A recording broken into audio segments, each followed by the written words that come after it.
আসসালামু আলাইকুম রাসেল ভাই, আশা করি ভালো আছেন। আমার নাম রিয়াজ রাজ। ঘটনাটি লিখছি রামগঞ্জ থেকে। ভূত.কমে এর আগে অনেকগুলো ঘটনা লিখে পাঠিয়েছিলাম, হয়তো ওগুলো আপনাদের পছন্দ হয়নি। কিন্তু এই ঘটনাটি কোনো শোনা বা বানানো গল্প নয়, ঘটনার বয়সও তেমন বেশি নয়। এই তো গত অক্টোবর মাসে ঘটেছে, অর্থাৎ তিনি এই ইমেলটি পাঠিয়েছেন বেশ আগে, 2022-এর শেষের দিকে। তখনকার সময়ের ঘটনাই হয়তো উনি উল্লেখ করছেন। তিনি বলছেন, যদি ঘটনাটি সিলেক্টেড হয় তাহলে অডিয়েন্সের উদ্দেশ্যে বলবো, আপনারা প্রত্যেকটা ঘটনা বা প্রত্যেকটি মুহূর্ত খুব মনোযোগ দিয়ে শুনবেন। এটি আপনাদের কাছে আমার রিকোয়েস্ট। আর যাই হোক, আমি অন্তত একটা কথা জোর গলায় বলতে পারি, এইরকম ঘটনা আপনারা আগে কখনো কোথাও শোনেননি। বেশি কথা না বলি, আমি সরাসরি চলে যাই আমার ঘটনায়। অনেকে বলেন সব প্রশ্নের উত্তর থাকে, কিন্তু এই কথাটা যদি এমন হয়, সব প্রশ্নের উত্তর থাকে না, মানে এমন কিছু প্রশ্ন থাকে যা শুধুমাত্র প্রশ্নের মাঝেই সীমাবদ্ধ।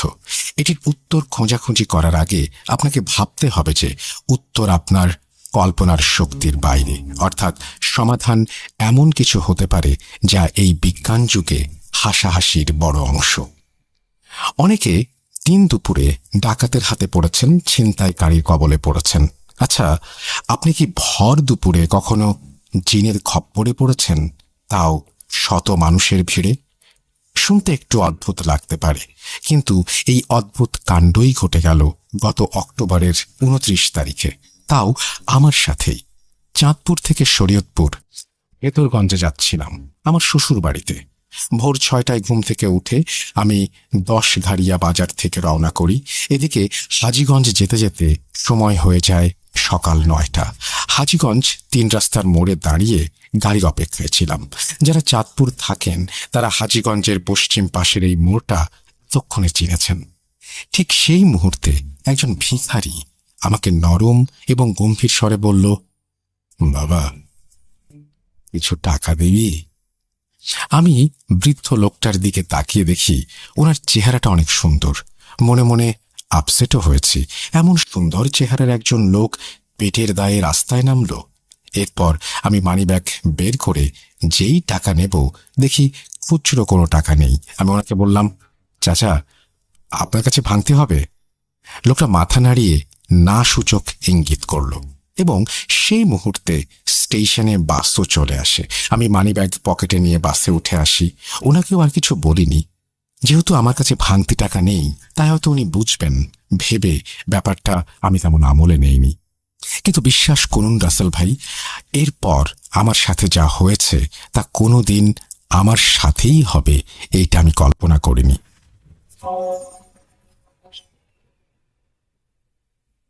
বাস থেমেছে সোজা চাঁদপুর বাস স্ট্যান্ডে।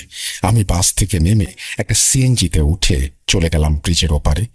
যারা চাঁদপুর বা লক্ষ্মীপুরে থাকেন, এই স্থানগুলো সম্পর্কে আপনাদের নিশ্চয়ই ধারণা থাকবে, কারণ আমি একমাত্র এখানেই হরিণা ফেরিঘাটের গাড়ি পাবো, আর এরপর ট্রলারে শরীয়তপুর যেতে হবে আমার। তো যখন আমি ব্রিজের ওপারে গিয়ে সিএনজিতে উঠেছি, খেয়াল করলাম একটু দূরে রেল লাইনের রাস্তায় সেই বৃদ্ধ লোক দাঁড়িয়ে আছে এবং তিনি আমার দিকেই তাকিয়ে আছেন। এই সিএনজি স্ট্যান্ড রেল লাইনের পাশেই, তাই আমি স্পষ্ট ওনাকে দেখতে পেয়েছি। কিন্তু আমি এই ভেবে অবাক হলাম, ওনাকে তো হাজীগঞ্জ ফেলে এসেছি, এত দূর আমার আগে উনি কিভাবে আসবেন? এই ব্যাপারটা নিয়ে ভাবতে ভাবতে লোকটি আমার কাছে এসে সেই নরম এবং গম্ভীর স্বরে বলল, বাবা, কিছু টাকা দিবি? আমি অবাক হয়ে ওনার দিকে কিছুক্ষণ তাকিয়েছিলাম। দূর আসতে আসতে আমার কাছে খুচরো টাকাও হয়েছে।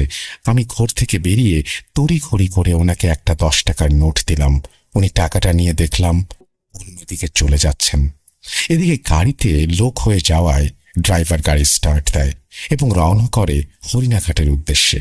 ব্রিজের এপার থেকে হরিণাঘাট অবধি পুরো রাস্তায় আমি শুধু সেই বৃদ্ধ লোকটার কথাই ভেবেছি।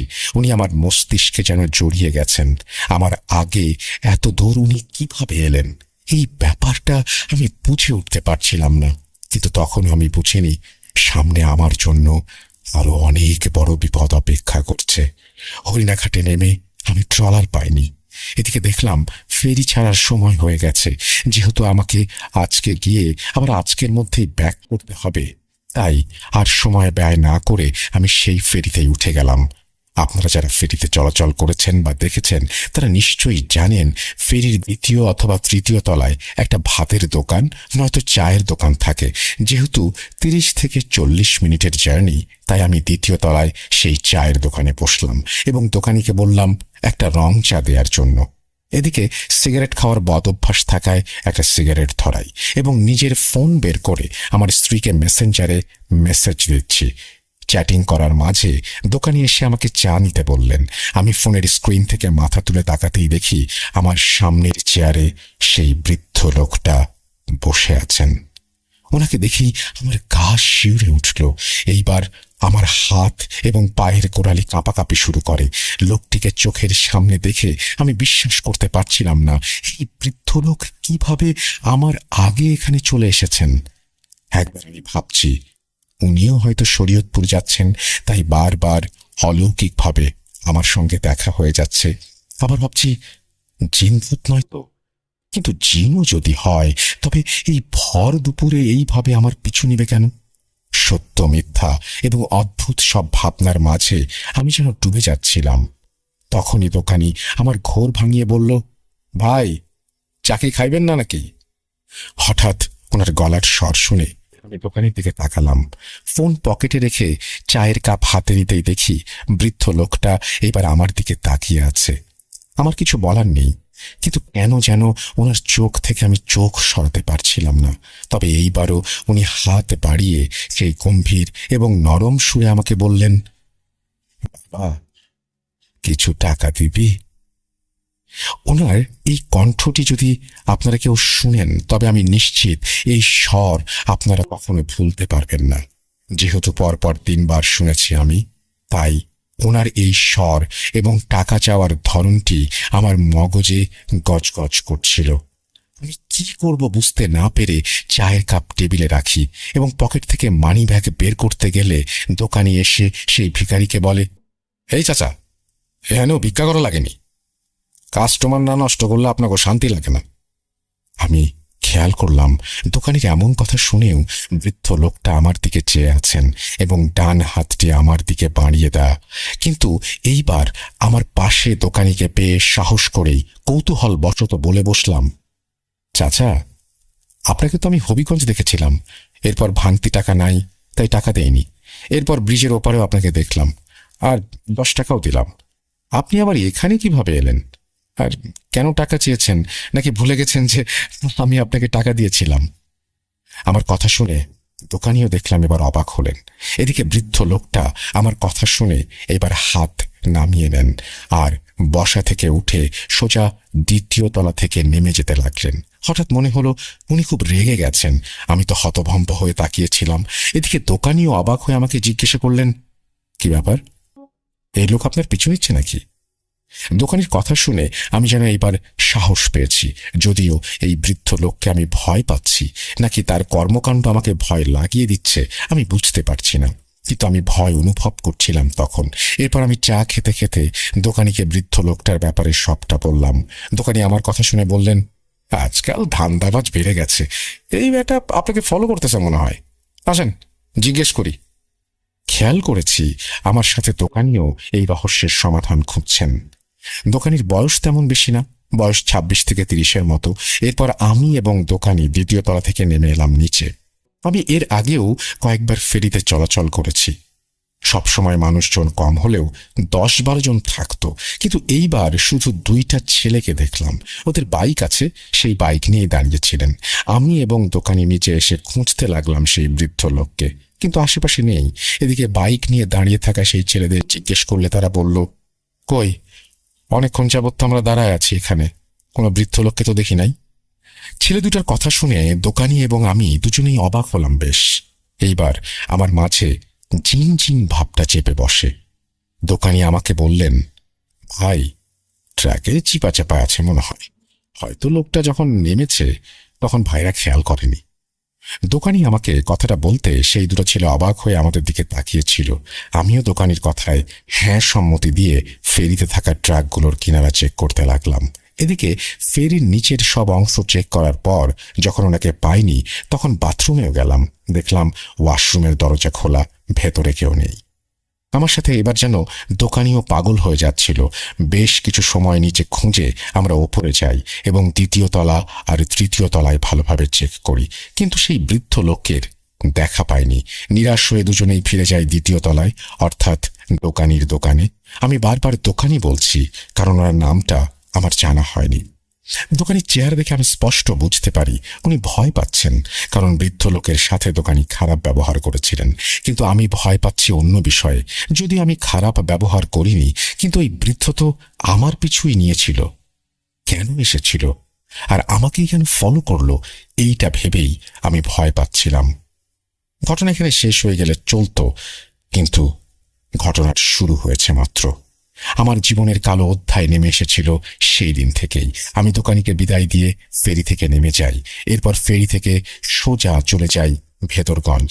এই অবধি সবটাই অদ্ভুত হলেও ঠিক ছিল, কিন্তু ভেদরগঞ্জ বাজারে নেমে উপজেলা হয়ে যখন আমি এগোচ্ছিলাম, তখন রাস্তার পাশে, অর্থাৎ আমার বাম পাশে, সেই বৃদ্ধ লোকটিকে আমি দেখতে পাই। হাত দুইটা হাঁটুর মাঝে রেখে উনি বসে আছেন। হঠাৎ ওনাকে দেখে আমার বুকের বাম পাশটা কেমন যেন চিনচিন করে উঠল। দিনে দুপুরে এত শত লোকের মাঝেও আমি ভয়ে থরথর করে কাঁপছিলাম, কিন্তু এখন তো আশেপাশে পরিচিত লোকজন নেই। মনে মনে ভাবছিলাম, দোকানির সাথে থাকলে এখন ওনাকে ধরতে পারতাম। এইভাবে আজগুবি কিছু ভাবনার মাঝে বৃদ্ধ লোকটা বসা থেকে উঠে যায় এবং আমাকে এড়িয়ে আমি যেদিক থেকে এসেছিলাম সেদিকে চলে যাচ্ছেন। কিন্তু এইবার অনেকটা পার্থক্য ছিল। গত 3 বার ওনাকে খুব কষ্ট করে হাঁটতে দেখেছি, মানে একজন বয়স্ক মানুষ হাঁটুর ব্যথা নিয়ে যেভাবে গুঁজে গুঁজে চলে ওভাবে দেখেছিলাম। এইবার ঠিক উল্টো, একজন যুবক যেভাবে হুট করে বসা থেকে উঠে দাঁড়ায় উনি ঠিক সেইভাবে দাঁড়িয়েছেন, এবং একজন যুবক যেভাবে হেঁটে যাবে তাও অনেক দ্রুত তিনিও ওইভাবে হেঁটে যাচ্ছেন।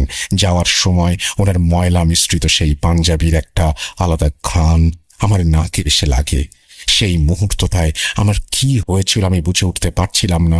বোকার মতো ওনার দিকে তাকিয়েছিলাম এবং উনি হাঁটতে হাঁটতে কখনো লোকজনের ভেতরে হারিয়ে যান। আমি খেয়াল করতে পারিনি। এই ব্যাপারটা নিয়ে ভাবতে ভাবতে আমি যখন শ্বশুর বাড়ি যাই, তখন আমার সম্পূর্ণ ভাবনা জুড়ে এই বৃদ্ধ লোকটা ছিল। বারবার কানে ভেসে এসেছিল সেই শব্দটা, বাবা কিছু টাকা দিবি। কোনোভাবে সেদিন শ্বশুর বাড়িতে যে কাজে গিয়েছিলাম তা শেষ করে আবার বিকেলেই রওনা করেছি আমি, এবং ভেদরগঞ্জ ছেড়ে ফেরিতে উঠতে উঠতে সন্ধ্যা হয়ে গিয়েছিল। আমার স্পষ্ট খেয়াল আছে আমি যখন ফেরিতে উঠেছি তখন 5:55 বা 6টা বাজে। সময় একটু এদিক সেদিক হবে। অন্যদিকে যেহেতু 30-40 মিনিটের জার্নি হবে ফেরিতে, তাই স্বাভাবিকভাবেই ওপাশে নামার পর 6:37 বেজেছিল। আমি হরিণাঘাটে নামতেই আমার সিমে একটা কল আসে। কলটা রিসিভ করতেই আমার ছোট ভাই ভয় এবং কান্না মিশ্রিত স্বরে বলে ওঠে, ভাইয়া তুই গত 4 দিন ফোন অফ করে রেখেছিস কেন? জানিস আমরা কত চিন্তা করেছি, বাসায় আসবি কখন? ছোট ভাইয়ের এমন কথা শুনে আমার মাথায় আকাশ ভেঙে পড়ল। আমি আজ এই সকালে আমার ছোট ভাই রাসেলকে বিদায় দিয়ে এসেছি, আর সে এখন কল করে বলে 4 দিন আমি ফোন অফ করে রেখেছি। চিন্তার মাঝে আরো একটা চিন্তা ঢুকে যায় মাথায়। এবার আমি প্রচুর ভয় পাই। কি যেন মনে করে আমি ফোনের ডেটা চালু করলাম। তৎক্ষণাৎ আমার মেসেঞ্জারে অনেকগুলো মেসেজ আসে। আমার স্ত্রী নিজেই মেসেজ করেছে অনেকগুলো, এবং সেই মেসেজগুলো এমন ছিল আমি নাকি 4 দিন ধরে নিখোঁজ। যার বাসা থেকে আমি এইমাত্র আসলাম, এখনো 4 ঘন্টা হয়নি, সে মেসেজ দিচ্ছে আমি 4 দিন নিখোঁজ ছিলাম। সময়টা যেন আমাকে পাগল বানিয়ে দিচ্ছিল। আমি একটু মাথা খাটিয়ে মেসেজের তারিখ চেক করলাম। তখনও আমার মাথা খাটিয়ে কিছু করার মতো অবস্থা ছিল না। তবুও আমি তারিখ চেক করে দেখি আজ দুপুরে আমি আমার স্ত্রীকে যে মেসেজ করেছি তা অক্টোবর 29 তারিখের মেসেজ। এরপর যখন ফোনের শর্ট ক্যালেন্ডারে তাকাই আমি দেখি আজ নভেম্বরের 3 তারিখ। মাথায় আকাশ ভেঙে পড়ার অবস্থা। কিভাবে 4 দিন কেটে গেল, তাও 4 ঘন্টার মধ্যেই। একবার ভাবছি আমার ক্যালেন্ডারের সমস্যা, আবার ভাবছি ছোট ভাই কেন কল দিয়ে বলল আমি 4 দিন যাবৎ নিখোঁজ। আমার ভাবনায় আসে সবকিছু আমি স্বপ্নে দেখছি না তো। এত ভাবনার মাঝে ফোন কল আসে আমার। দেখি আমার স্ত্রী কল করেছে। আমি ফোন রিসিভ করতেই ওপাশ থেকে সে প্রচণ্ড রাগ, অভিমান এবং মায়া মিশ্রিত কণ্ঠে বলে, শয়তান, স্বার্থপর, গত 4 দিন কোথায় হারিয়ে গিয়েছেন? আমরা পাগলের মতো খুঁজছিলাম আপনাকে। আপনার আব্বু থানায়ও গিয়েছেন। আপনার ফোন অফ ছিল। একটা কল দিয়েও তো বলতে পারতেন কোনো কাজ ছিলেন। এখান থেকে তো ভালোভাবেই বিদায় দিয়েছিলেন। বাড়ি গিয়ে কল দেওয়ার কথা ছিল, অথচ আপনি গত 4 দিন পুরো নিখোঁজ হয়ে আছেন। কোথায় ছিলেন এই 4 দিন আপনি? বউয়ের কথা শুনে যেন আমার পায়ের নিচ থেকে মাটি সরে গেল। ভুলভাল কি আমি শুনছি, নাকি ভুলভাল বলছে আমি বুঝে উঠতে পারছি না। কেন এমন ঘোরের মাঝে হারিয়ে যাচ্ছি বারবার? আতঙ্ক এবং হতাশার মাঝে আমি আমার স্ত্রীকে বললাম, "না, আমি তোমাকে সব জানাবো, আগে সব ক্লিয়ার করি।" কথাটা বলে আমি ফোন কেটে দিয়েছি। হরিণাঘাট থেকে যখন আমি সিএনজিতে করে ব্রিজের এপারে এলাম, পুরো রাস্তায় শুধু এই ঘটনাগুলো আমার মাথায় ঘুরপাক খাচ্ছিল। কে সেই বৃদ্ধ লোক? চুপ করে কেন আমার জীবনে এলেন তিনি? ফেরি থেকে কিভাবে উনি গায়েব হয়ে গেলেন? মাঝ নদীতে যদি এইভাবে যাবেনও, কোথায় হারিয়ে গেলেন কোথায়? সবচেয়ে বেশি ভয় লেগেছে এই কারণে যে ফেরি পার হতে হতে যেখানে আমার 40 মিনিট লেগেছে, সেখানে 4 দিন কিভাবে কেটে গেল। এমন একটা প্রশ্নের সম্মুখীন হয়ে গেলাম আমি, যার উত্তর খোঁজা মুশকিল হয়ে যাচ্ছে। উত্তরই বা খুঁজব কি করে আমি? এই প্রশ্নের কোনো উত্তর মেলে না। সেদিন পুরো রাস্তায় আমি এই ব্যাপারটা নিয়ে ভাবতে ভাবতে অবশেষে বাড়ি এলাম। সবাই কল দিচ্ছিল আমাকে এবং রিসিভ করলে একটা কথাই শুনতে হচ্ছিল, এই 4 দিন কোথায় ছিলেন? বাড়িতে এসে কাউকে কিছু না বলে আমি সোজা গোসল করতে চলে যাই। বলে রাখি, আমাদের বাড়ির পুরুষেরা যে পুকুরে গোসল করে সেটি মসজিদের সামনে, এবং এই মসজিদ আমাদের বাড়ির গেটের সামনেই। পুকুরে নেমে গোসল সেরে আমি যখন কাপড় বদলাচ্ছিলাম, সেই মুহূর্তে আমার নাকে ওই ঘ্রাণটা এসে লাগে। অর্থাৎ শরীয়তপুর ভেদরগঞ্জ উপজেলার সামনে বৃদ্ধ লোকের যে ঘ্রাণ আমি পেয়েছিলাম, ঠিক সেই ঘ্রাণটি এখন আমি পাচ্ছি। রাত প্রায় 9টা বাজে। আমি ঘ্রাণ পেয়ে সঙ্গে সঙ্গে এদিক সেদিক তাকাই, কিন্তু আশেপাশে কেউ ছিল না। এইবার ভয়টা আরো বেশি বেড়ে যায়। আমার বোঝা হয়ে গেছে আমি কোনো জিন ভূতের খপ্পরে পড়েছি। কিন্তু এই অশরীরী আমার পিছু নিল কেন তা আমার জানা নেই।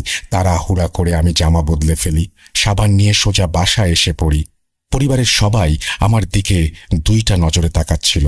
একটা হচ্ছে 4 দিন কিছু না বলে কোথায় ছিলাম, তাও এখন চুপচাপ, তাই রাগ। আরেকটি হচ্ছে 4 দিন পর আমাকে খুঁজে পেয়ে আনন্দ। সবার মুখের অবস্থা দেখে বিষয়টা আমি জানতে পারলেও সত্যটা কাউকে বলছিলাম না।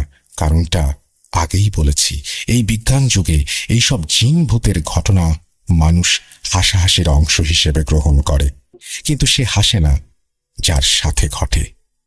মা আমাকে খেতে ডাকে, আমি খাবো না বলে বেরিয়ে যাই, কারণ বেশি দেরি করলে যদি বড়সড় ক্ষতি হয়। তাই তখনই একটা হুজুরের সাথে সাক্ষাৎ করি, এবং সেটাই আমার সঠিক মনে হয়েছে। রামগঞ্জের নাম করা সৈকত কবিরাজকে আশা করি অনেকেই চিনবেন। ওনার বাড়ি হাপানিয়া গ্রামে, যা আমাদের বাড়ি থেকে হেঁটে গেলে 15 মিনিটের রাস্তা। রাত 9টা 30 মিনিটে আমি একটা রিক্সা ভাড়া করে সৈকত কবিরাজের চেম্বারে যাই, কিন্তু দোকান বন্ধ থাকায় শেষমেশ ওনার বাসায় যেতে হয়।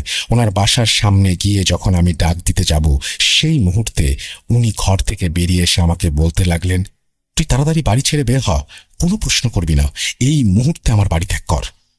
কথাগুলো শুনে আমি নিজেকে আরো অসহায় ভাবতে লাগলাম। ওনার কোথায় প্রচুর রাগ আর ভয় ছিল।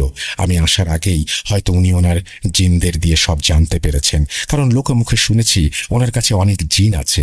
কিন্তু আমার মনে হতে লাগলো এই মুহূর্তে আল্লাহ ছাড়া আমার আর কোনো উপায় নেই। কোনো দিকে কোনো উপায় না পেয়ে সেদিন রাতে বাসায় গিয়ে আমি নামাজের বিছানায় পড়ে যাই, কারণ আমি খুব ভয় পাচ্ছিলাম। ভাবতেও পারছি না 40 মিনিটে আমি 4 দিন কিভাবে পার করলাম। শুনতে হয়তো কারো ভয় লাগবে না, কিন্তু যার সাথে ঘটে একমাত্র সেই বোঝে কতটা ভয় লাগে। এখানে আল্লাহর কাছে এই বিপদ থেকে রক্ষা চাই আমি। অনেকক্ষণ কান্নাকাটি করে নিজের রুমে এসে দোয়া কালাম পড়ে শুয়ে যাই। এদিকে আমার স্ত্রী সহ অনেকে কল দিচ্ছে আমাকে, কিন্তু এই ঘোর আর হতাশা যেন আমাকে বাস্তব জগৎ থেকে আলাদা করে নিল। কারো সাথে কথা বলতে ইচ্ছে হচ্ছে না আমার, কেমন একটা হয়ে গেছি আমি। এইসব নিয়ে ভাবতে ভাবতে এর মাঝেই আমি ঘুমিয়ে যাই। এই ঘুমিয়ে যাওয়ার পর থেকে যদি সব মিশে যেত, যদি ঘুম থেকে উঠে বলতে পারতাম, ইস কি বাজে ছিল স্বপ্নটা, আহা কত সুন্দর হতো সবকিছু।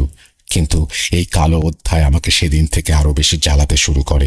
ঘুমের মাঝে আমি সেই বৃদ্ধ লোককে বারবার দেখি। বারবার উনি স্বপ্নে এসে আমাকে বলেন, বাবা কিছু টাকা দিবি, দে না অল্প কিছু টাকা। এমন স্বপ্ন দেখি আমি লাফ মেরে উঠি। ওনার চেহারা মাশাল্লাহ অনেক সুন্দর, কিন্তু এই সুন্দরের মাঝে যে ভয়টা আমি পাচ্ছি তার ব্যাখ্যা আমার কাছে নেই। ওনার সেই কণ্ঠস্বর আমার হৃৎপিণ্ড যেন ছিনিয়ে নেয়। তাও একবার না, দুইবার না, পুরো একটা রাতে যদি আমি 10 বার ঘুমাই, 10 বার উঠি, তবে সেই বৃদ্ধ 10 বারই আমার স্বপ্নে এসে আমাকে বলে, বাবা টাকা দিবি। আমি স্বপ্নটা দেখে লাফ মেরে উঠি। এরপর আবার দোয়া পড়ে ঘুমাই। তখন স্বপ্নে এসে বলেন, বাবা দিবি। এই যন্ত্রণা আমার ঘুমানো বন্ধ হয়ে গেছে। ঘুমাতে যেতেও আমি ভয় পেতে শুরু করি, কিন্তু ঘুম যদি না হয় তখন সেই অদ্ভুত ঘ্রাণ আমার নাকে এসে গড়গড় করে প্রবেশ করতে থাকে। অর্থাৎ ঘুম গেলেও অশান্তি, না গেলেও অশান্তি। আমি পাগল হয়ে যাচ্ছিলাম। অবশেষে না পেরে আমি আমার ফ্যামিলিকে সবকিছু জানাই। এরপরে মনে হচ্ছিল আমার ফ্যামিলিকে জানানোর আগেই আমি ভালো ছিলাম।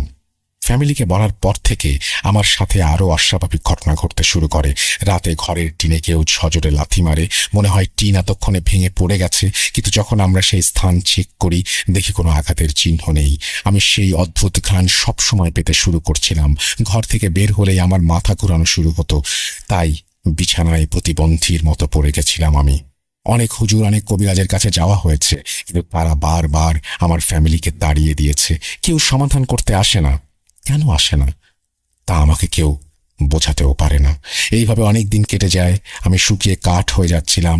গায়ে লাগাতার জ্বর শুরু হয়েছে আমার। মৃত্যুর কবলে হেলে যাচ্ছিলাম দিন দিন। প্রতিদিন রাতে সেই বৃদ্ধ লোকটা স্বপ্নে এসে আমার কাছ থেকে টাকা চেয়েই যাচ্ছে। ভয়ে ঘুম না এলে আমাকে সেই ঘ্রাণ পাগল করে দেয়। এরপর 18 দিন পর সৈকত কবিরাজ আমাদের বাড়িতে আসেন। ওনার মুখে কে এই জিন এবং কিভাবে আমার জীবনের সাথে জড়িয়ে গেছে তা শুনতে পাই আমরা, এবং এইটা শুনে অনেক বেশি ভয় পেয়ে যাই। কবিরাজ আমাকে একটা তাবিজ বেঁধে দিয়ে গেছেন যাতে সেই জিন আমার আশেপাশে আসতে না পারে, কিন্তু এই তাবিজ আমাকে শুধু 2 দিন শান্তি দিয়েছিল। এরপর আরও সব ভয়ানক ঘটনা শুরু হয়। শুধু আমার সাথেই নয়, আমার পুরো ফ্যামিলির সাথেই।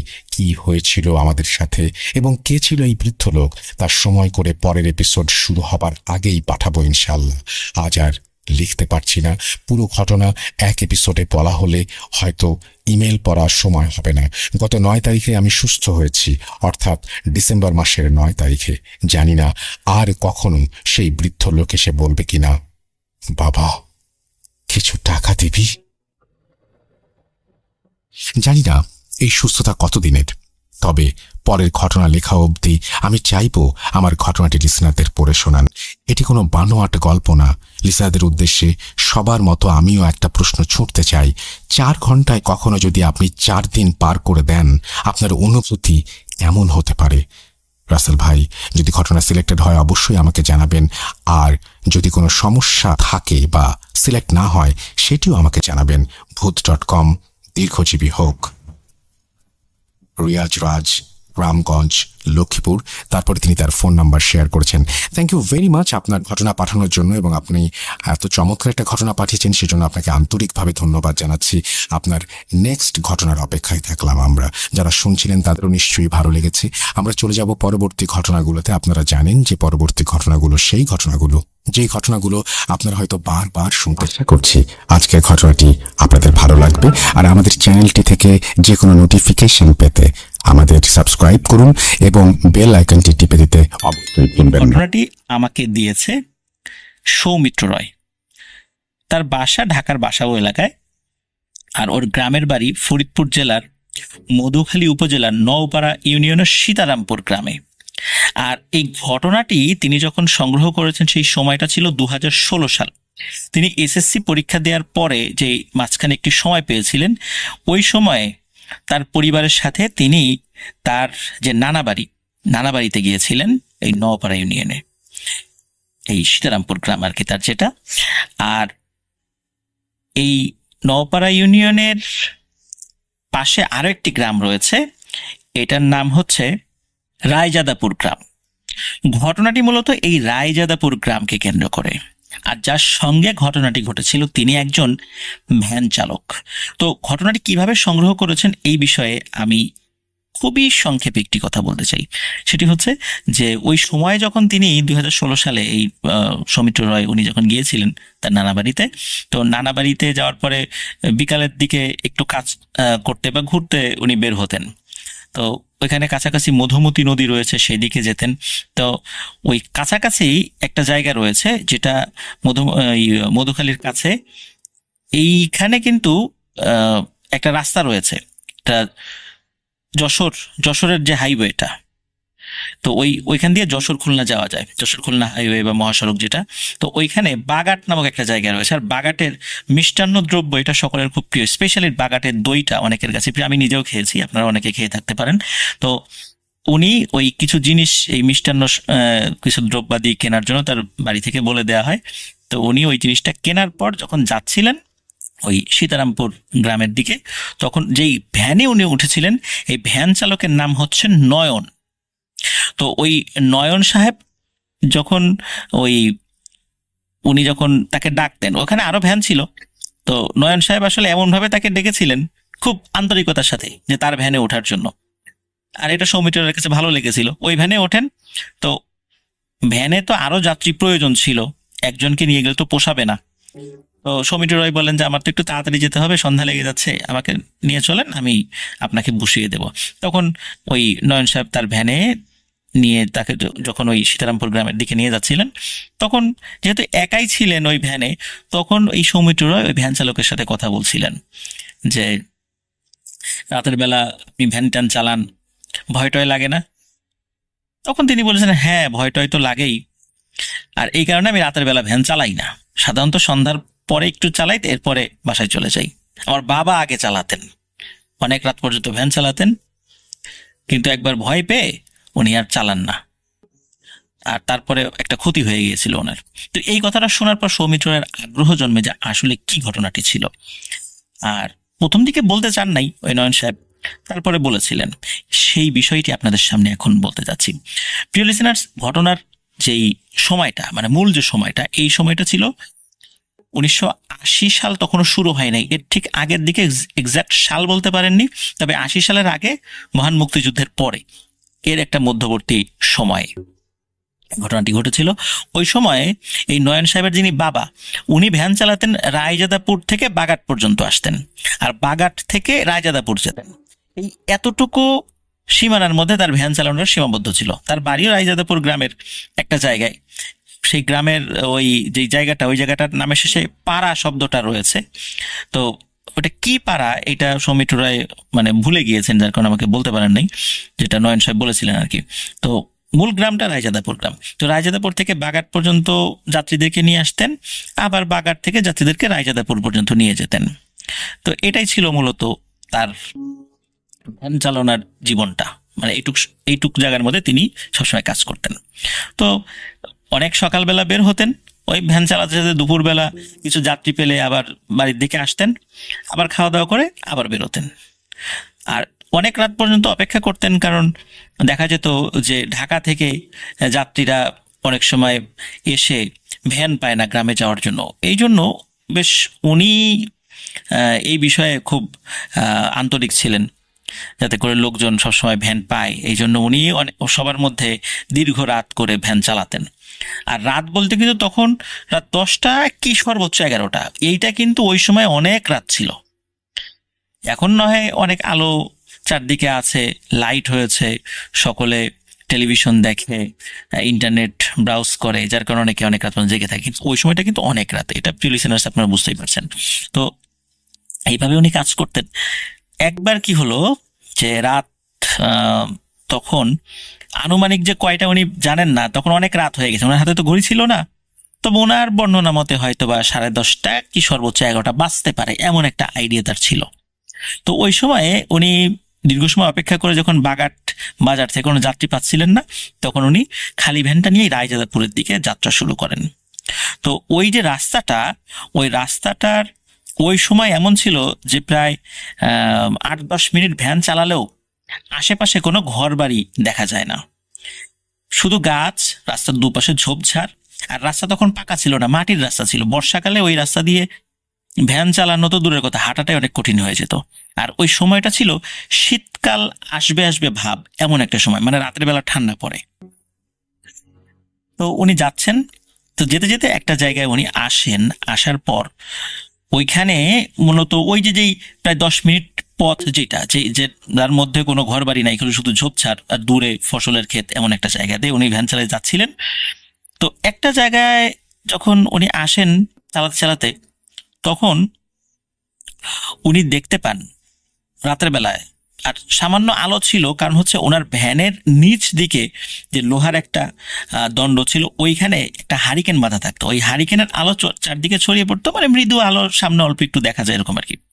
তো ওই সময় আকাশে চাঁদের আলোটা অত ছিল না, তারার আলো যতটুকু থাকে এমনি অন্ধকারে স্বাভাবিক যে আলো, ওই আলো এবং তার হারিকেন আলোতে মোটামুটি উনি দেখতে পান যে চাদর পরিহিত একটা মানুষ, লুঙ্গি পরা, চাদর দিয়ে মুখ ঢাকা, হেঁটে যাচ্ছে। তো উনি চিন্তা করেন যে লোকটার বাড়ি হয়তো বা কাছাকাছি হবে, আর ভ্যানে সে হয়তো বা উঠবে কি উঠবে না উনি নিশ্চিত না। তারপর উনি বেল বাজান, মানে ওনার ভ্যানে যে বেলটা ছিল ওই বেলটা বাজান, যাতে করে উনি টের পায় যে একটা ভ্যান আছে, আর তার যদি ভ্যানে ওঠার প্রয়োজনীয়তা দেখা দেয় তো তাকে ডাকবেন। তো উনি বেল বাজান, দেখলো যে ওই লোকটার কোনো ভ্রুক্ষেপ নেই। তো তখন এই নয়ন সাহেবের বাবা উনি চিন্তা করলেন যে সে মনে হয় ভ্যানে উঠবে না, উনি পাশ দিয়ে চলে যাচ্ছেন। কিছুটা পথ যাওয়ার ওর পেছন থেকে হঠাৎ করে এমন একটা কণ্ঠে বলে ওঠে যে এই দাঁড়া। শুধু এতটুকু বলেছে। এই কণ্ঠটা শুনে উনি চমকে ওঠেন, কারণ হচ্ছে মানুষের গলার স্বর ভেঙে গেলে বা ঠান্ডা লেগে গলার অবস্থা খারাপ হয়ে গেলে যেরকম শব্দ হয়, ঠিক এমন একটা ভয়েসে তাকে পেছন থেকে এইভাবে ডেকে ওঠে যে এই দাঁড়া। দাঁড়ানোর মানে কথা বলতেই নয়ন সাহেবের আব্বা উনি দাঁড়িয়ে যান। উনি তো চাচ্ছিলেন যে কোনো মানুষ উঠুক, তো উনি দাঁড়িয়ে যান। দাঁড়ানোর পরে পেছন দিকে তাকান, পেছন দিকে তাকানোর পরে দেখে যে ওই লোকটা মাথার মাথার উপরে চাদর দেয়া, মুখ ঢাকা, সে ভ্যানের সামনের দিকে না বসে ভ্যানের পেছন দিকে বসে। সাধারণত ভ্যান খালি থাকলে আমরা কি করি, ভ্যানের সামনের যে অংশ, ভ্যান যিনি চালায় তার হাতের ডান পাশে এবং বাম পাশে একটা জায়গা থেকে ওখানে দুজন মানুষ বসা যায়। আমরা স্বাভাবিকভাবে সেই জায়গাগুলো ফিল আপ করার পর পেছন দিকে মানুষ বসে, তাই না? আমরা তো এইভাবেই বসে থাকি আর কি। তো ওই লোকটি সামনে আসে না, উনি পেছনে বসে। পেছনে বসে এমন ভাবে বসে, 2 পা ঝুলিয়ে দিয়ে, ভ্যানের পেছন দিকে 2 পা ঝুলিয়ে দিয়ে বসে। মানে নয়ন সাহেবের আব্বুর পিঠ যেদিকে, তার মানে আর যিনি বসেছেন পা ঝুলিয়ে, তার পিঠ ওই দিকে, মানে অপোজিট ডিরেকশনে বসেছেন। সামনে বসলে তো সেম ডিরেকশন হয়। উনি যখন বসেছেন, নয়ন সাহেবের আব্বা উনি ফিল করেন যে বসার পর স্বাভাবিকভাবে একটা ঝাঁকি লাগে ভ্যানে, এরকম কোনো ঝাঁকি লাগলো না। তো উনি এই বিষয়টা নিয়ে আসলে অতটা চিন্তা করেননি। উনি চিন্তা করলেন যে ঠিক আছে, এবার যাওয়া শুরু করি। তো ভ্যান চালানো শুরু করে দেন। চালানো শুরু করার পর একটা ফিলিংস আসে যে একটা মানুষ ওনার ভ্যানে উঠে বসলো, কিন্তু ভ্যানটা আসলে ওরকমটা মনে হচ্ছে না যে খুব ভারী হয়ে গেছে, মনে হচ্ছে একদম স্বাভাবিক ব্যাপার। আর মনে হচ্ছে ভ্যান খালি। তো আসলে উনি চিন্তা করেন কি ব্যাপার, ভ্যান একজন মানুষ উঠলো, ভার লাগে না কেন? উনি মাঝে মাঝে পেছনে তাকিয়ে দেখছেন যে পিছনে লোক আছে কিনা। হ্যাঁ, পেছনে তো লোক আছে। উনি আবার ভেবেছেন যে এই লোকটার ওজন মনে হয় খুব হালকা, যার কারণে ওনার কাছে সেই ওয়েটটা মনে হচ্ছে না। কিন্তু এতটা হালকা হওয়া কি সম্ভব কিনা, এটা উনি ভাবছেন। ভাবতে ভাবতে একবার চিন্তা করেন যে আচ্ছা, এই লোকটা যাবেটা কোথায়, এটা তো একটু বলার দরকার তাকে। উনি বলেন যে ভাই, কোথায় যাবেন, কোন জায়গায় নামাবো? কয়েকবার জিজ্ঞেস করার পর পেছন থেকে ওই যে ভাঙা ভাঙা ভয়েসে বলে ওঠে, এই মিয়া, এত কথা কইস কে, সোজা চালা, কিচ্ছু জিজ্ঞেস করবি না, সময় হলে আমি নেমে যাব, এইভাবে বলে। তো উনি চিন্তা করেন যে এই লোকটা মনে হয় একটু অভদ্র গোছের বা হোমরা সোমরা টাইপের কোনো লোক হবে, নাহলে এরকম ব্যবহার করার তো কথা না। যাই হোক, যেহেতু সোজা রাস্তা, হয়তো বা কোনো একটা জায়গায় এই পথেই নেমে যাবে, এই জন্য সে বলতে চাচ্ছে না, বা তার মেজাজ মর্জি গরম আছে। তো নয়ন সাহেবের আব্বার কোনো কথা বলে না। তো এর মধ্যে কি হয়, নয়ন সাহেবের আব্বা হঠাৎ করে উনি ফিল করছেন ওনার প্রচন্ড ঘুম পাচ্ছে। মানে এমন ঘুম, ওনার কাছে মনে হচ্ছে যে উনি ঘুমিয়ে পড়ে যাবেন। একটা মানুষ ভ্যান চালাচ্ছে রাস্তায়, এই ভ্যান চালানো অবস্থায় কিন্তু এইভাবে প্রচন্ড ঘুম আসার কথা না, কারণ ওই পরিশ্রমের কারণে ঘুমটা চোখ থেকে সরে যাওয়ার কথা। আর ঘুম যদি কোনো কারণে এসেও থাকে, হয়তো মৃদু ঘুম আসবে। উনি এমন ঘুম মানে ফিল করছেন, মনে হচ্ছে উনি ভ্যান আর চালাতেই পারবেন না।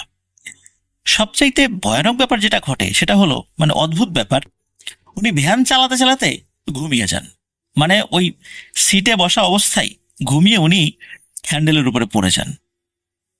এরপরে ওনার কিছু মনে নাই, কতক্ষণ ঘুমিয়েছেন এটাও উনি বলতে পারেন না।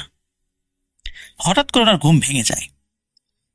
ঘুম ভাঙার পর উনি মানে মাথাটা উঠান, উনি ফিল করেন যে হ্যাঁ, আমি এই ভ্যান, এই আমার যে হ্যান্ডেল ছিল ওই ভ্যানের, এই হ্যান্ডেলের উপরই মাথা রেখে ঘুমিয়েছি। কিন্তু কতক্ষণ ঘুমিয়েছেন এটা বলতে পারেন না। ঘুম থেকে ওঠার পর ওনার চোখ, মানে আমরা ঘুম থেকে ওঠার পর চোখ খুলতেও তো একটু সময় লাগে, ওনার ওরকম মনে হচ্ছে উনি দীর্ঘ সময় ঘুমিয়েছেন। ঘুমান মানে ঘুম থেকে ওঠার পর উনি দেখেন যে উনি ঠিক ভ্যানের উপরই বসে আছেন। ঘুমিয়ে তো ভ্যান থেকে পড়ে যাওয়ার কথা, তাই না? নাহলে তো এই সিটের উপর একটা সরু জায়গায় এভাবে বসে থাকার কথা না, কিন্তু উনি দেখেন উনি ভ্যানের উপরেই আছেন, ওই সিটের উপরেই আছেন, এবং ওনার দুই হাত ওই হ্যান্ডেলের উপরই আছে। উনি চিন্তা করেন যে আচ্ছা, ভ্যানের উপরেই আসি, ঘুমায় পড়ে গেলাম না, মনে হয় অল্প কয়েক সেকেন্ডের জন্য ঘুমিয়েছি, উনি এইটা মনে করেন। উনি ভ্যান মানে চালাবেন, হঠাৎ করে উনি ফিল করেন ভ্যান তো চলছে, কিন্তু উনি কিন্তু প্যাডেল মারছেন না। পা ওনার প্যাডেলের উপরে আছে, কিন্তু উনি প্যাডেল মারছে না, কিন্তু ভ্যান চলছে, এবং ভ্যান অনেক দ্রুত গতিতে চলছে। উনি চিন্তা করেন যে এই এবড়ো থেবড়ো মেঠো পথ, এই পথে ভ্যান এত দ্রুত তো চলে না, আর খুব স্মুথলি চলছে, মনে হচ্ছে উড়ে উড়ে যাচ্ছে। এবং সত্যি উনি তাকিয়ে দেখেন যে ওনার ভ্যান মাটি থেকে 3-4 ফুট উঁচুতে, আর ওনার হারিকেনের আলোটা নিভে গেছে। যতটুকু আলো ছিল আকাশে, ওই আকাশের তারার আলো বা হালকা চাঁদের আলোতে উনি যতটুকু দেখেন, আকাশে কিছুটা মেঘ ছিল। তো উনি এই দৃশ্য দেখেন, এই দৃশ্যটা দেখে প্রচন্ড ভয় পান। তখন উনি কি মনে করে পেছন দিকে তাকিয়েছেন, আমার তো একজন যাত্রী ছিল, সেই যাত্রীটা কই। পেছন দিকে তাকিয়ে দেখেন ওই যে যেই লোকটি পা ঝুলিয়ে বসেছিল, পিঠ মানে মাথা উল্টো দিকে দিয়ে, পিঠ তার পিঠের দিকে দিয়ে, এই লোকটি এখন ভ্যানের ঠিক মাঝখানে বসে আছে, তার দিকে মুখ করে, মানে উনি যেই দিকে ভ্যান চালাচ্ছেন ওই দিকে মুখ করে। স্বাভাবিকভাবে আমরা দেখি যে ভ্যানে যদি 5 জন লোক হয় বা 5 জনের অতিরিক্ত লোক হয়, আমরা কি করি, সামনে 2 জন পেছনে 2 জন বসার পরে 5ম ব্যক্তি ভ্যানের ঠিক মিডিলে বসেন। ঠিক ওইভাবে ওই লোকটি বসে আছে। উনি কিন্তু শুরুর দিকে তার চেহারার দিকে খেয়ালই করেননি। এবার পেছন দিকে তাকিয়ে তার চেহারার দিকে উনি দৃষ্টি দেন। ভালো করে বুঝতে পারেন না, তবে এতটুকু বুঝতে পারেন তার চোখ দুটি লাল টকটকে জল করছে, আর তার নাকটা হালকা দেখা যাচ্ছে স্বাভাবিক মানুষের নাকের মতোই। তো উনি পেছন দিকে তাকিয়েছেন, তাকানোর পর ওই জল চোখ দেখে বেশ ভয় পেয়েছেন। আর যখনই ওই অবয়বটা দেখেছে যে এই নয়ন সাহেবের আব্বা পেছন দিকে তাকিয়েছে, ওই অবয়বটি লাফ দিয়ে উঠে দাঁড়ায়, 1 লাফে উঠে দাঁড়ায়। মানে বসা থেকে 1 লাফে উঠে দাঁড়ানো, মানুষ যেভাবে ওঠে ঠিক সেভাবে না, মনে হচ্ছে লোকটা মানে শূন্যে উঠে দাঁড়ালো এরকমটা। তার পাটা ভ্যানের সাথেই লাগানো, সে উঠে দাঁড়ানোর সময় হালকা একটু ঝাঁকি অনুভূত হয় ওই ভ্যানে, এবং তখন ওই চাদরটি সে 2 হাতে খুলে ফেলে। চাদরটি খুলে ফেলার পর নয়ন সাহেবের আব্বা দেখে তার আকার আকৃতি সর্বোচ্চ 5 ফুট 6 কি 7 ইঞ্চি, মানে একটা স্বাভাবিক মানুষের উচ্চতা যেমন হয় ঠিক তেমন। তার শরীরটা স্বাভাবিক মানুষের মতোই, কিন্তু অন্ধকারে মনে হচ্ছে একদম কুচকুচে কালো। শরীর যে লোমশ বিষয়টা এরকম নয়, মানে স্বাভাবিক মানুষ কালো হলে যেরকমটা হয়। কিন্তু ভয়ানক যে ব্যাপার সেটা হচ্ছে ওই মানুষটি দাঁড়ানোর সাথে সাথে তার দুই পাশে 2টা পাখা সে মেলে দেয়।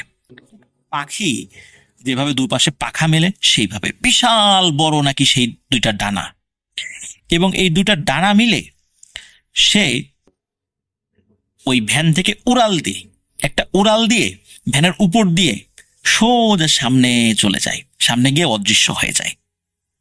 নয়ন সাহেবের আব্বা এই জিনিসটা দেখে, যখনই ওই জিনিসটা উড়াল দিয়ে সামনের দিকে চলে গেছে তখনই ওই ভ্যানটি শূন্য থেকে ধপাস করে মাটির নিচে পড়েছে।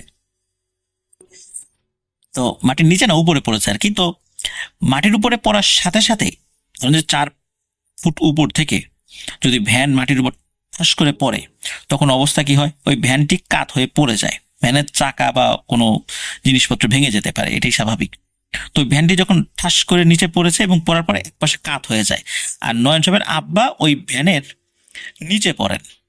উনি মাথায় প্রচন্ড আঘাত পান, এরপরে ওনার আর কিছু মনে নাই। সকালবেলা যখন লোকজন ওই দিক দিয়ে যাচ্ছিল তারা দেখে যে একটা ভ্যান উল্টে পড়ে আছে, কাছে গিয়ে দেখে ওইটা নয়নের আব্বা। তখন তারা তাকে উদ্ধার করে বাড়িতে নিয়ে যায়, চেষ্টা তদবির করে ওনার সেন্স ফেরানো হয়।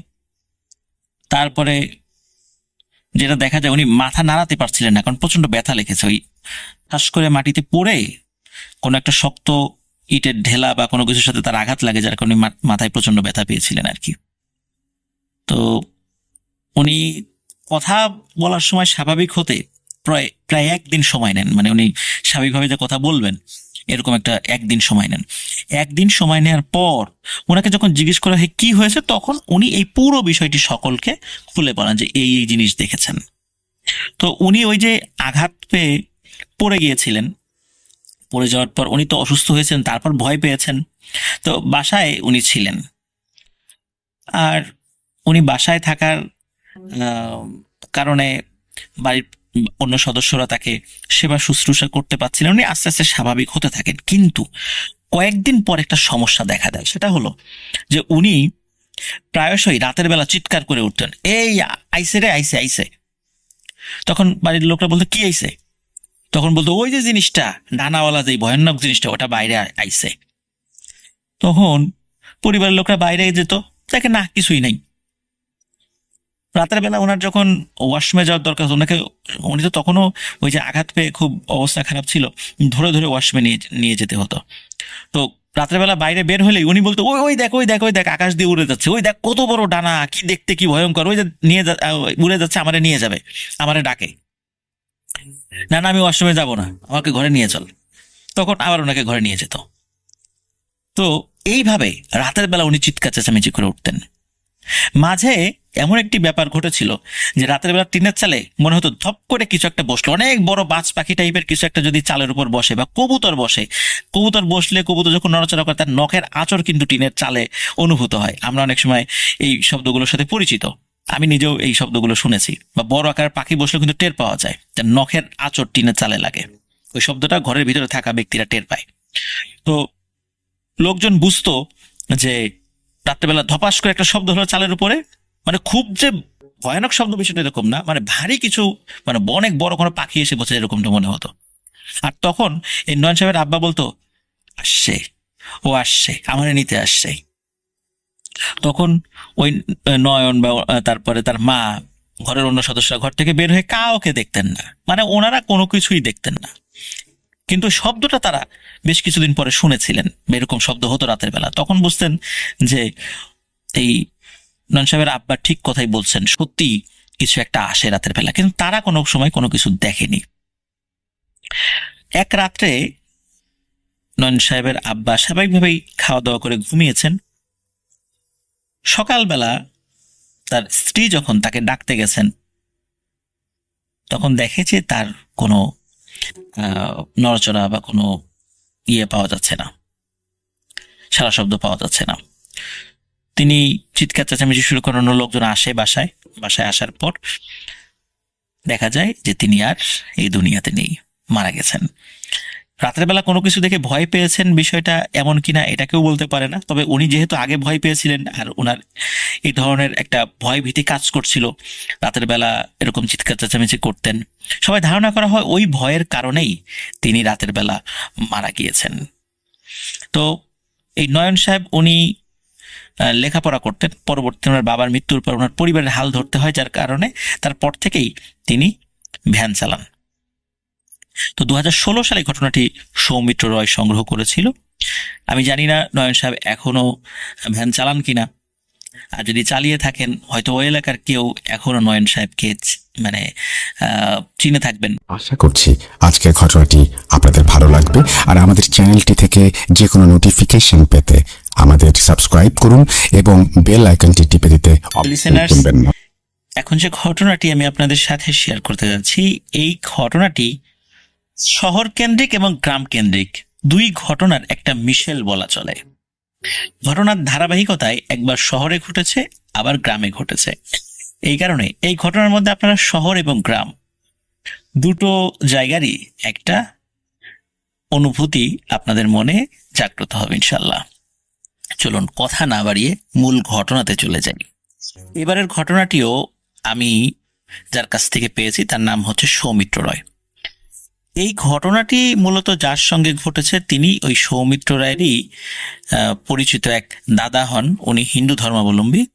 তো সঙ্গত কারণে তার নাম বলা যাচ্ছে না, শুধু এতটুকু বলবো উনি বর্তমানে বাংলাদেশের খুব নাম করা একটি রেস্টুরেন্টের চিফ শেফ হিসাবে দায়িত্ব পালন করছেন, মানে কুক। তো ঘটনাটি যখন ঘটেছিল 2008 সাল, উনি 2008 সালের আগেই ওনার গ্রামের বাড়ি থেকে ঢাকাতে এসেছিলেন। 2008 সালে উনি তখন একটি সাধারণ মানের একটি বেসরকারি প্রতিষ্ঠানে চাকরি করতেন। উনি থাকতেন ওই সময়টাতে মোহাম্মদপুরে একটি ছোট্ট বাসায় উনি একাই থাকতেন, ব্যাচেলর বাসায়। ওনার সাথে কোনো রুমমেট ছিল না। সকালবেলা উনি অফিসে চলে যেতেন, নাস্তা বা দুপুরের খাবারটা উনি বাইরে সারতেন, রাতের বেলা উনি নিজে রান্না করে খেতেন। তো এভাবেই চলছিল দিন। তো 2008 সালের একদম শেষ দিক, তখন মানে ঠান্ডা পড়বে ভাব, অক্টোবরের শেষ দিকে নভেম্বরের শুরু, এমন একটা সময় আর কি।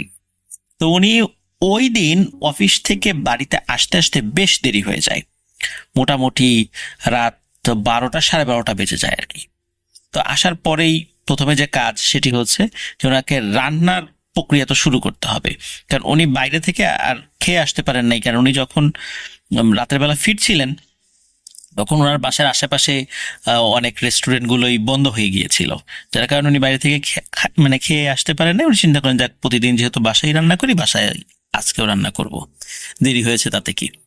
তো উনি বাড়িতে ফিরে কিছুটা ফ্রেশ হয়ে উনি রান্না চাপিয়ে দেন। এখন বেশি তরকারি রান্না করার তো এখন মানে সুযোগ নাই বা সময়ও নাই। উনি ওই ভাতের মধ্যে আলু টালু দিয়ে, আলু বেগুন মানে এগুলো ভর্তা করে খাবেন এই চিন্তা করে ভাত চড়ানোর পর উনি যেটি করেন সেটি হলো যে ওনার ফ্ল্যাটের যে বারান্দা, ওই বারান্দাতে চেয়ার রাখা ছিল, উনি বারান্দাতে এসে বসতেন।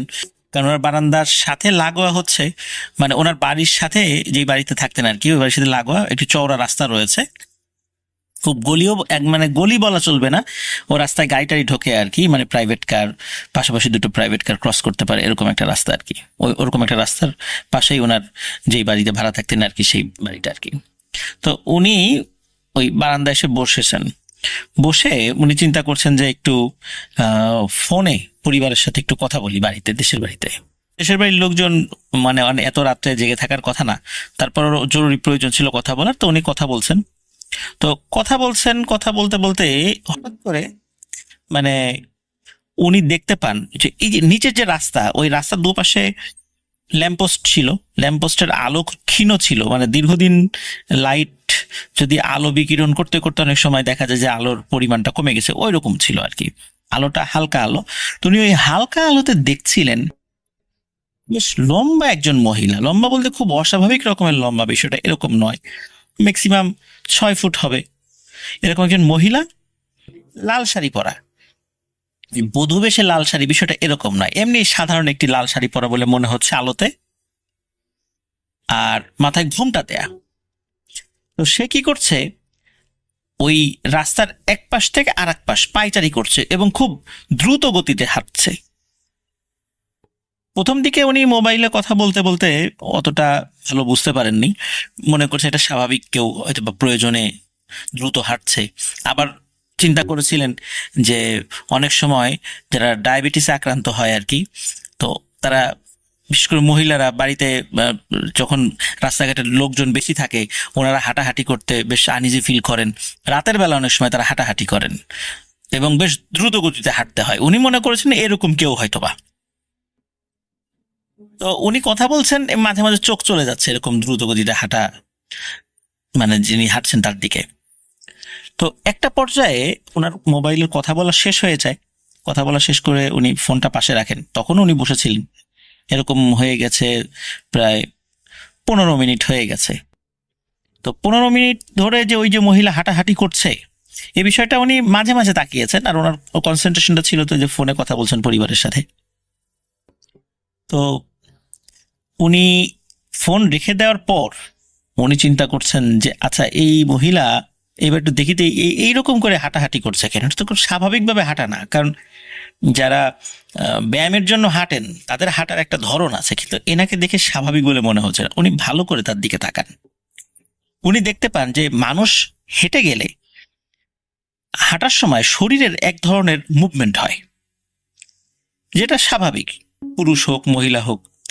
কিন্তু এই মহিলা যে এত দ্রুত হাঁটছে, মনে হচ্ছে সে হাঁটছে না, সে ভেসে ভেসে যাচ্ছে, একবার এপাশ একবার ওপাশ, রাস্তার এই মাথা ওই মাথা। রাস্তায় ওই সময় কোনো লোকজন নাই, কারণ তখন বেশ রাত, উনি রাত 12:30টায় বাসায় আসছেন, আবার রান্না চড়িয়েছেন ফ্রেশ হয়ে।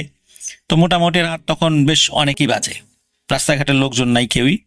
মাঝে মাঝে দু একটা কুকুরের ঘেউ ঘেউ শব্দ শোনা যাচ্ছে নিচ থেকে, এছাড়া আর কোনো সারা শব্দ নেই। তো উনি চিন্তা করলেন, ধুর, এই মহিলা হাঁটছে হাঁটুক, এগুলা দেখে আমার লাভ কি। তো উনি একটা সিদ্ধান্ত উপনীত হন যে এই মহিলাটা স্বাভাবিক কোনো মহিলা নেই, এটা কোনো একটা পাগলি হবে। তাছাড়া এরকম অস্বাভাবিক রকমের হাঁটাহাঁটি কেউ করে না।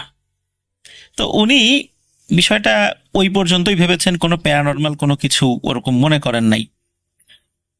তারপর ওনার তো মনে পড়ে যে উনি তো ভাত বসিয়ে রেখেছেন। তো উনি আবার বারান্দা থেকে ঘরে চলে আসেন।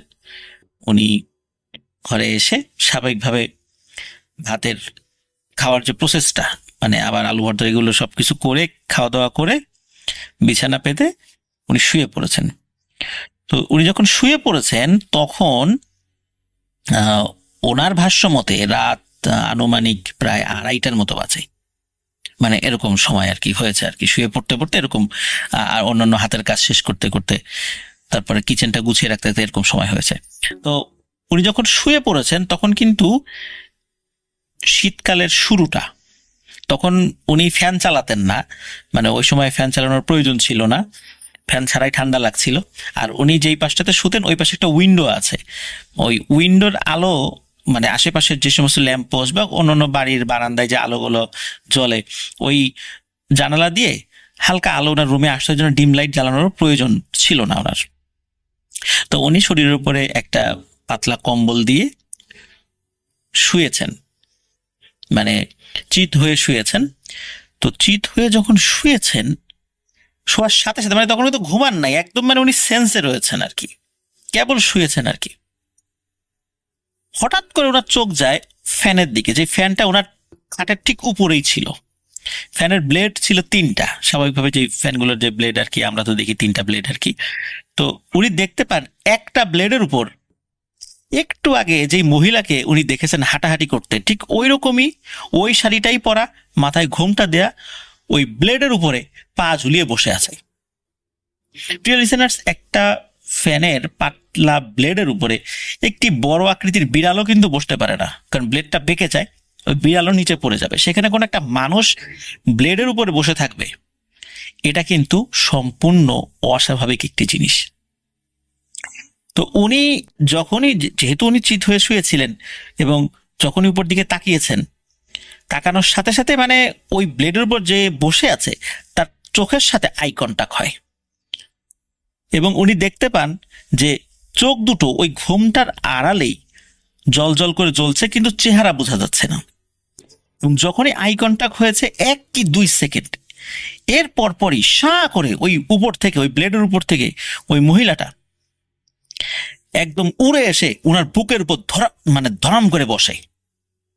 তো যখন বসে তখন উনি অতটা ভারী, উপর থেকে যে এসে পড়েছে ওই রকম ভার ওনার অনুভূত হয়নি।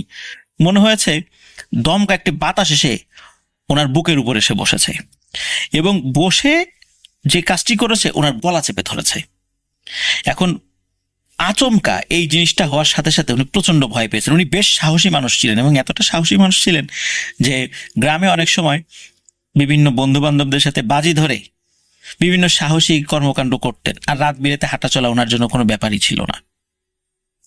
তো উনি যতই সাহসী হন না কেন, হঠাৎ করে ব্লেডের উপর এরকম একজন মানুষকে বসে থাকতে দেখা, তারপর আবার এরকম উড়ে এসে তার বুকের উপর বসে পড়ে এবং তার গলা চেপে ধরা, এই বিষয়টা তাকে হঠাৎ করেই ভয় পাইয়ে দেয়।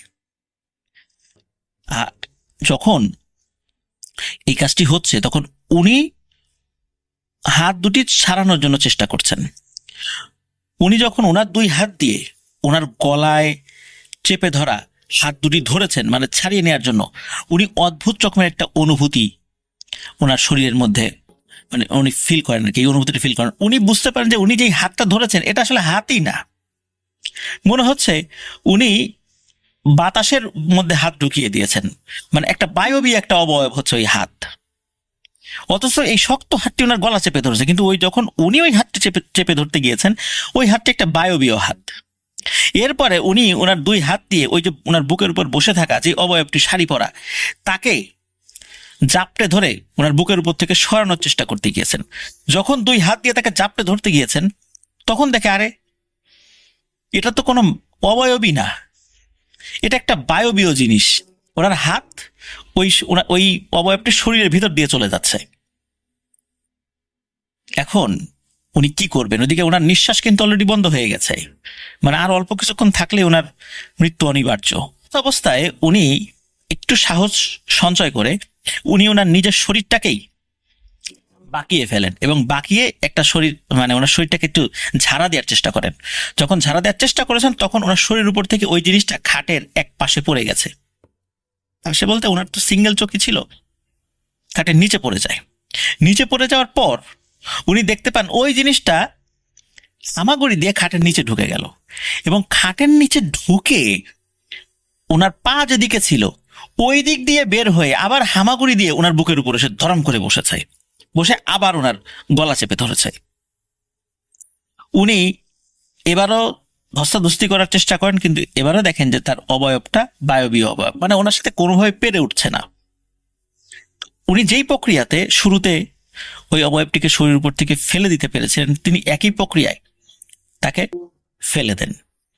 ওই অবয়বটি আবারও চোখের নিচে ঢুকে যায়, এবার তার মাথার সাইড দিয়ে বের হয়, চোখের ওই সাইডটা দিয়ে বের হয়ে আবার তার বুকের উপর এসে বসে। এবার আর শুধু গলা চেপে ধরেছে বিষয়টা এরকম না, তার শরীরটাকে খামচা দিতে থাকে। উনি ফিল করেন ওই অবয়বটার হাতের নখগুলো বেশ ধারালো, এবং ধারালো ওই নখ দিয়ে তার শরীরটাকে সে ক্ষতবিক্ষত করছে। তো উনি ওনার জায়গা থেকে সর্বোচ্চ চেষ্টা করছেন। আর উনি যেই তন্ত্রমন্ত্র জানতেন, ওনার ধর্মের যেই তন্ত্রমন্ত্রগুলো, সেগুলো উনি পাঠ করছেন। কিন্তু ওই যে অবয়বটি, এই অবয়বটির এখান থেকে সরে যাওয়ার কোনো নাম নিশানা নেই। এর মধ্যে উনি একবার সেন্সলেস হয়ে যান। কতক্ষণ সেন্সলেস ছিলেন উনি বলতে পারেন না। ওনার আবার যখন ঘুম ভাঙে তখন দেখে ওই অবয়বটি তার পাশে দাঁড়িয়ে আছে। যখনই সেন্স ফিরেছে আবার ওই অবয়বটি তার উপর চড়াও হয়। এইভাবে তার সাথে ধস্তাধস্তি চলতে থাকে। একটা পর্যায়ে কি হয় যে ওনার ওই বাড়ির পাশে, যে বাড়িতে ভাড়া থাকতেন, ওই বাড়ির পাশে একটা মসজিদ ছিল। ঠিক ওই মসজিদ থেকে আজানের শব্দ আসে না, অনেক দূর থেকে একটা আজানের শব্দ ভেসে আসে। সেটা অনেক দূরের একটা মসজিদ আর কি। তখন ফজরের আজানের সময় হয়ে গেছে। যখন ওই ধস্তাধস্তির একটা পর্যায়ে ওই ফজরের আজানের সময় হয়ে গেছে এবং দূর থেকে আজানের ধ্বনিটা ভেসে আসে, তখন ওই অবয়বটি ওই ভাইকে ছেড়ে দিয়ে সে ওই যে বারান্দার দিকে চলে যেতে চায়। আর যখন বারান্দার দিকে চলে যেতে মানে উদ্যত হয় এবং কিছুটা পথ এগিয়েও যায়, তখন ওই ভাইয়ের হয় হলো প্রচন্ড রাগ। ভয় তো ছিল এবং রাগও হয় প্রচন্ড, যে তার শরীরটাকে ক্ষতবিক্ষত করলো, আচমকা এভাবে এসে আক্রমণ করে তার ভয় পাইয়ে তো দিয়েছেই এবং তার শরীরে অনেক ক্ষতি সাধন করেছে। সে চিন্তা করে যে, দাঁড়া, তুই যাবি কোথায়? তো উনি, শরীরটা যদি ওনার খুব দুর্বল হয়ে পড়েছে, তারপরও উনি কষ্টে মষ্টে নিজের শরীরটাকে দাঁড় করান। দাঁড় করিয়ে উনি ওই অবয়বটার দিকে এগিয়ে গিয়ে ওই অবয়বটার এই যে এত ধস্তাধস্তি হচ্ছে, তার মাথার ঘোমটা কিন্তু খোলে নাই, তার পুরো চেহারা কিন্তু সে কখনো দেখতে পায়নি, জাস্ট খালি জল জলের চোখটাই দেখেছিল। তো উনি কি করে, ওই ঘোমটার পেছন থেকে খপ করে মাথার চুল চেপে ধরে। যখন চুল চেপে ধরেছে, তখন এই যে এতক্ষণ কিন্তু এই ধস্তাধস্তি হচ্ছে, ওই মহিলা কোনো কথা বলেনি, শুধু গোঙানির আওয়াজ তার গলা দিয়ে বের হয়ে এসেছে। কিন্তু যখনই মাথার চুল খপ করে চেপে ধরেছে, তখন নাকি নাকি সুরে মহিলা কণ্ঠে সে বলে ওঠে, এই আমারে ছাড়, তুই কিন্তু কাজটা ভালো করলি না, আমি কিন্তু তোকে এমনি এমনি ছেড়ে দেব না, তুই আমার চুল ধরলি কেন, ছাড় আমারে ছাড়। তখন ওই ভাই বলেছে, না আমি ছাড়বো না।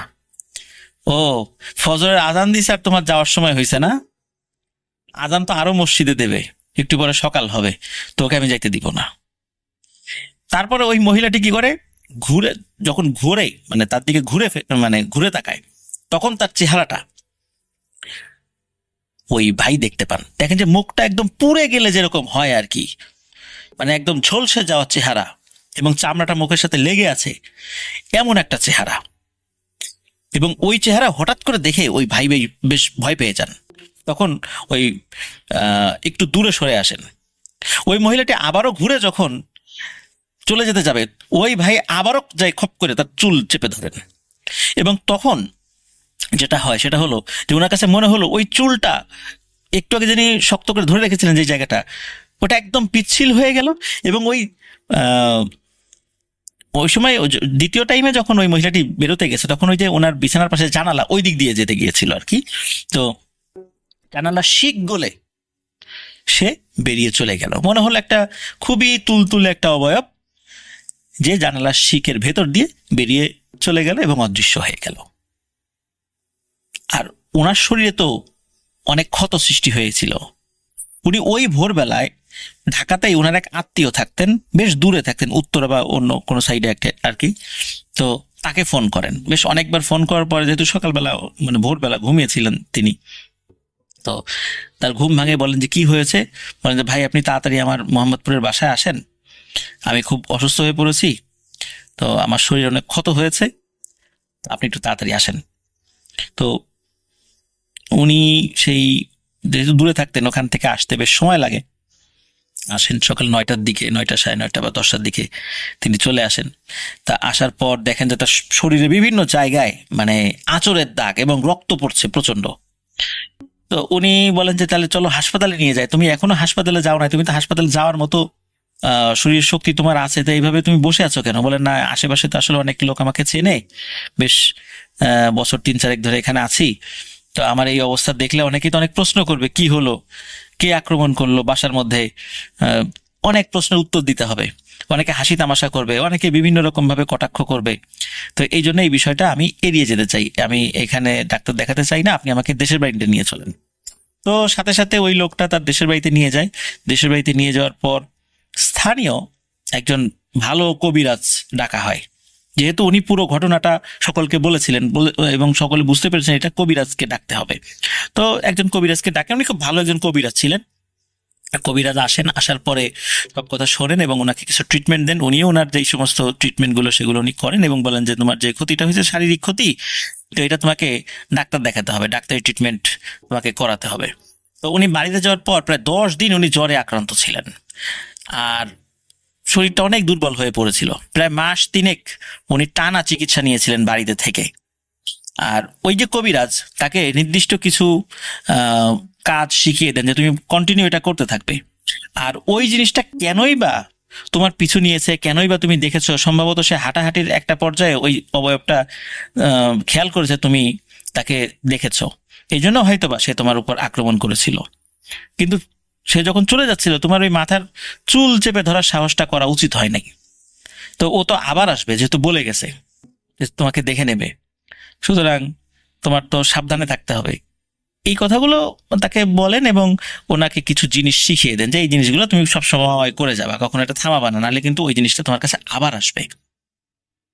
তো উনি সেই কাজগুলো করেন, কোনো সমস্যা হয় না। এরপরে আস্তে আস্তে উনি সুস্থ হয়ে যান, আবার উনি ঢাকাতে আসেন। আগের চাকরিটা তো ছিল না। আর ওনার এই রেস্টুরেন্টের যে কুক হিসাবে কিছু কোর্স করা ছিল, যার কারণে উনি একটি নামকরা হোটেলে সাধারণ একজন কুক হিসাবে নিয়োগ পান, মানে অ্যাসিস্ট্যান্ট কুক আর কি। তো সেখানে উনি ওনার কাজ শুরু করেন, নতুন কর্মজীবন শুরু করেন আর কি। তো এভাবে চলছিল প্রায় 3 থেকে 4 বছর এভাবে চলে আর কি।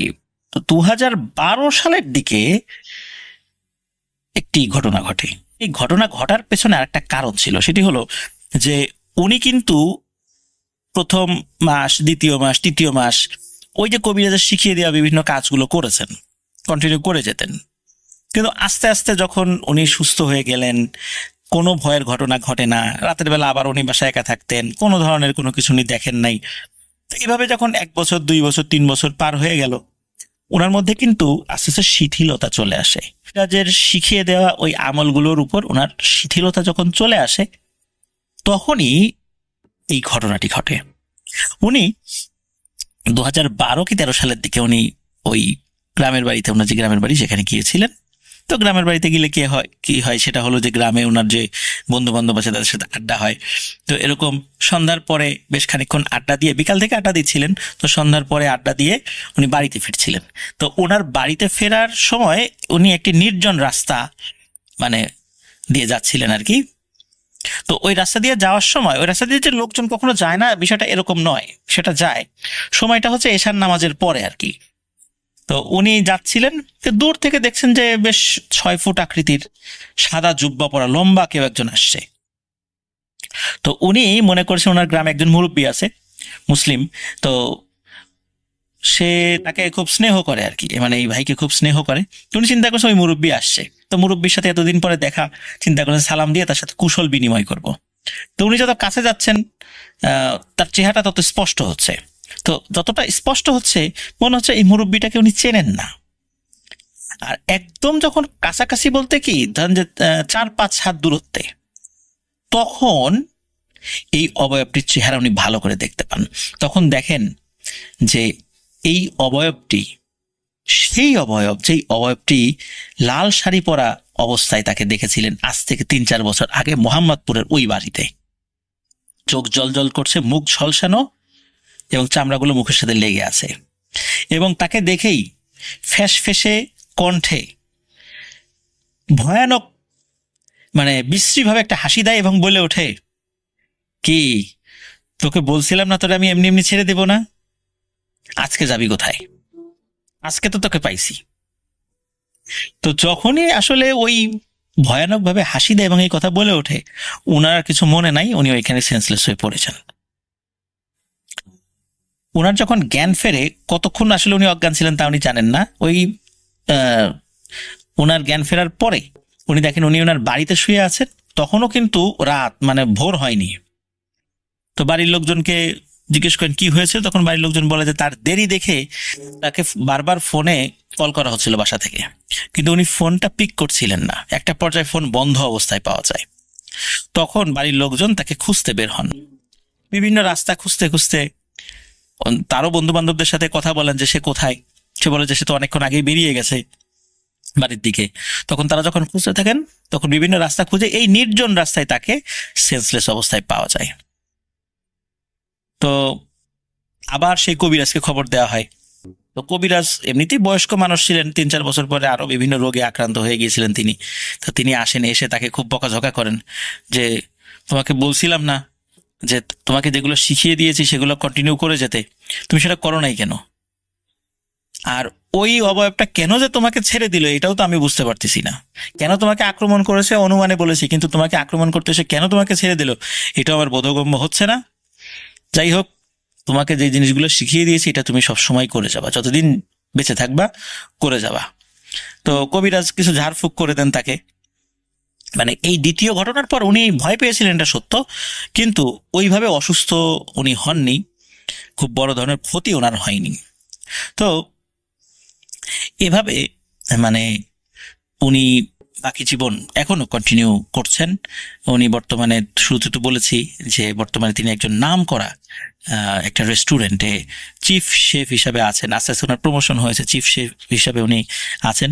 সেই হোটেলটির নাম বললে আপনারা সিংহভাগ লোকই চিনে ফেলবেন, যার কারণে নামটা বলা যাচ্ছে না। আর উনিও ওই হোটেলের নাম এবং ওনার নামটা প্রকাশ করতে উনি খুব আনইজি ফিল করেছেন। উনি যে একদম নিষেধ করেছেন বিষয়টা এরকম না, উনি বিনয়ের সাথে অনুরোধ করেছেন যেন এটা প্রকাশ না করা হয়। আর প্রকাশ করলেও খুব বেশি সমস্যা হবে তা না, কিন্তু যেহেতু উনি খুব একজন বিনয়ী এবং ভদ্র মানুষ, উনি বিনয়ের সাথে বিষয়টা আসলে উপস্থাপন করার কারণে, এই কারণে সৌমিত্ররা আমাকে বলেছিল যে ভাইয়া বিষয়টা আসলে আমরা ওনার নাম এবং এই হোটেলের নামটা প্রকাশ না করি। এই জন্য আমরা সেটা বললাম না। আমার কাছে সবচাইতে একটা বিষয় অন্যরকম লেগেছে, সেটা হচ্ছে যে ওই মহিলা আকৃতিতে উপস্থিত হয়েছে, পরবর্তীতে ওই জুব্বা পরা আকৃতিতে উপস্থিত হয়েছে। তার চুল কিন্তু খোলা ছিল, সেটা জুব্বা না, পুরুষদের জুব্বা না, ওইরকম সাদা কোনো এক ধরনের ড্রেস সে পরেছিল আর কি। তার কাছে হঠাৎ করে মনে হয়েছিল জুব্বা, দূর থেকে একজন মুরব্বী মানুষ মনে হয়েছিল আর কি তার কাছে।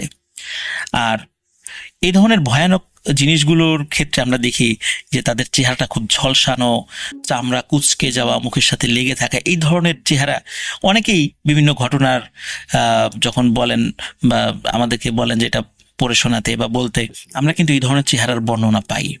তার মানে আসলে এইভাবে রাতের বেলা যারা এই দুষ্টু প্রকৃতির জিনেরা ভয় দেখাতে আসে, এদের সিংহভাগ যারা, তাদের চেহারা হয়তো বা এমনটাই, যেহেতু আমরা একাধিক ঘটনা থেকে এই ধরনের চেহারার বর্ণনা পাই।